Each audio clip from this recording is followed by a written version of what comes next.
Destiny's wings, it was time to try my wings. My senior years at school were finished and I thank God I graduated with a diploma in commercial art and basic design. The only thing that felt conflicting to my feelings of enthusiasm about leaving home was mine, mother. I knew if I told her of my plans to search for a job and find my own apartment she would argue with me and threaten my search for a free flight with her wing-clipping emotional blackmail. I could hear our conversation already as though it was happening in the now and my heart sank momentarily fearing my very hopes to start a new life of my own might be dashed. I took a moment to gather myself from slipping away into discouragement. I held within me a clear and concise remembrance of the many years of struggling to keep and stay sane, even alive because at times I felt like I was hanging by a thread. As I reflected upon the many disturbing and unsettling experiences I had with my family members, they were my best reminder to cause me to stay determined to find my escape from the abusive home life where I lived in constant fight and flight. I was only a block away from the back door of our home. I quickly strategized my entrance. I'll have to act nonchalant, like it was another ordinary day, I planned. When I stepped onto the porch, I didn't see my mother's shoes. My heart raced a little as I immediately felt my desire to escape rise up into my chest like an eager steamship anticipating its departure from the port. I heard the blast of the horn, the call, and I saw the anchors being lifted and the ropes holding the steamship being released. This is it, I said with great acclamation. My next steps became strides. I grabbed a black plastic garbage bag from under the kitchen sink and darted up the stairs into my bedroom. I opened my dresser drawers and closets successively one after the other and grabbed a few necessities and my Bible. I'll have to come back for the rest later, I mused awkwardly. By the time I reached the porch again and sat down to put on my shoes I was shaking like a leaf. I felt my heart pounding up into my throat and then this tear-wrenching moment made me go placid long enough to say goodbye to my family members.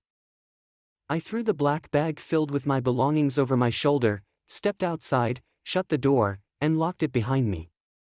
I walked straight ahead with imaginary blinders on each side of my eyes to keep me focused on my destiny. I let the last of the steam be released and then I felt like I had met up with cruise control and I could feel the wind within my wings. I closed my eyes and envisioned myself as a great eagle who has spread its wings wide and mounted up to fly into the vast unknowable sky. I opened my eyes again, just in time to catch the bus going downtown. My bus change clanged as I threw it into the coin dispenser. The bus driver nodded with a smile and said, "Thank you." I smiled back and then headed towards a window seat. As I sat down, I felt a tug to look back, but I forced myself to look forward. I was feeling that freedom I had so longed for and I was not going to let go of it, no, not even trade it in momentarily for the false sentiment. I was brought up to think that I was always supposed to know what to do. Frankly, it was confusing. Now, I was doing what I felt I am not supposed to do, and it felt so good and right. I did not have a care, nor did I feel afraid, like I was at home, walking on eggshells all the time. I let myself go and squirmed in my seat to get comfortable with the ride. The bus brakes screeched as it stopped at my destination point. I had taken this route before when I went job hunting and found my new apartment, a hop, skip, and a jump away from my new workplace. I got excited and raced to the bus doors and with a leap, I was on the sidewalk heading towards my desired haven. I walked up the stairs, took the keys out of my skirt pocket, and slowly and deliberately turned the key to open the front door. There on the right was the staircase that led to my room, my place, my home, and my sanctuary. I breathed comfortably at the revelation that had escorted me here today. The door was slightly ajar, and as I caught a whiff of the freshness, I understood that the caretaker had spent time to clean everything up for my arrival. I set my bag on the bed and felt thankful that the bed was made up with clean linen sheets and wool blankets. I explored the rest of the apartment, noticing how shiny the floor was waxed and polished.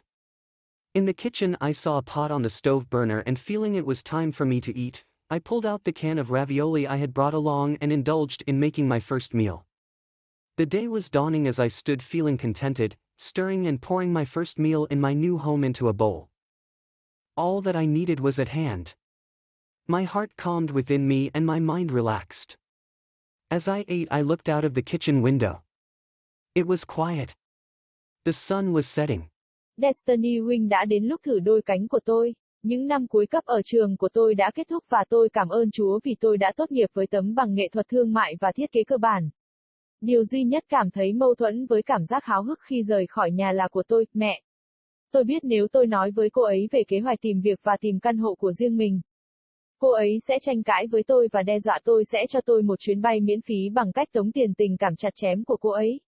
Tôi có thể nghe thấy cuộc trò chuyện của chúng tôi như thể nó đang diễn ra ngay bây giờ và trái tim tôi trùng xuống trong giây lát sợ rằng hy vọng bắt đầu một cuộc sống mới của riêng tôi có thể bị tiêu tan. Tôi mất một chút thời gian để thu mình lại khỏi rơi vào trạng thái chán nản. Tôi đã giữ trong mình một ký ức rõ ràng và ngắn gọn về nhiều năm đấu tranh để giữ và giữ sức khỏe, thậm chí còn sống bởi vì đôi khi tôi cảm thấy như mình bị treo bởi một sợi chỉ. Khi tôi suy ngẫm về nhiều trải nghiệm đáng lo ngại mà tôi đã trải qua với các thành viên trong gia đình, họ là lời nhắc nhở tốt nhất khiến tôi phải quyết tâm tìm cách thoát khỏi cuộc sống gia đình ngược đãi. Nơi tôi đã sống trong cuộc chiến và chạy trốn liên tục. Tôi chỉ cách cửa sau nhà chúng tôi một dãy nhà. Tôi nhanh chóng lên chiến lược cho lối vào của mình. Tôi sẽ phải tỏ ra lãnh đạm, giống như một ngày bình thường khác tôi lên kế hoạch. Khi bước lên hiên, tôi không thấy đôi giày của mẹ tôi đâu. Tim tôi đập thình thịch khi tôi ngay lập tức cảm thấy khao khát thoát ra trong lồng ngực như một con tàu hơi nước háo hức chờ đợi nó sẽ rời cảng. Tôi nghe thấy tiếng còi nổ, tiếng gọi, và tôi thấy những chiếc neo được nâng lên và những sợi dây giữ con tàu hơi nước được thả ra. Đây là nó, tôi nói với sự hoan nghênh tuyệt vời. Những bước tiếp theo của tôi đã trở thành những bước tiến dài. Tôi vớ lấy một túi rác nhựa màu đen từ dưới bồn rửa bát và phóng lên cầu thang vào phòng ngủ của mình. Tôi mở lần lượt từng ngăn kéo và tủ đựng quần áo của mình. Lấy một vài thứ cần thiết và cuốn kinh thánh của mình. Tôi sẽ phải quay lại nghỉ ngơi sau, tôi lúng túng trầm ngâm. Đến khi ra đến hiên nhà và ngồi xỏ giày vào, tôi run như cầy sấy.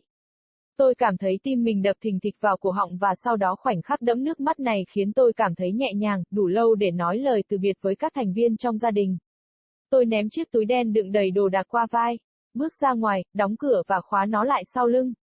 Tôi đi thẳng về phía trước với những người mù tưởng tượng ở mỗi bên mắt để giữ cho tôi tập trung vào số phận của mình. Tôi để hơi nước cuối cùng được giải phóng và sau đó tôi cảm thấy như mình đã được trang bị hệ thống kiểm soát hành trình và tôi có thể cảm nhận được làn gió trong đôi cánh của mình.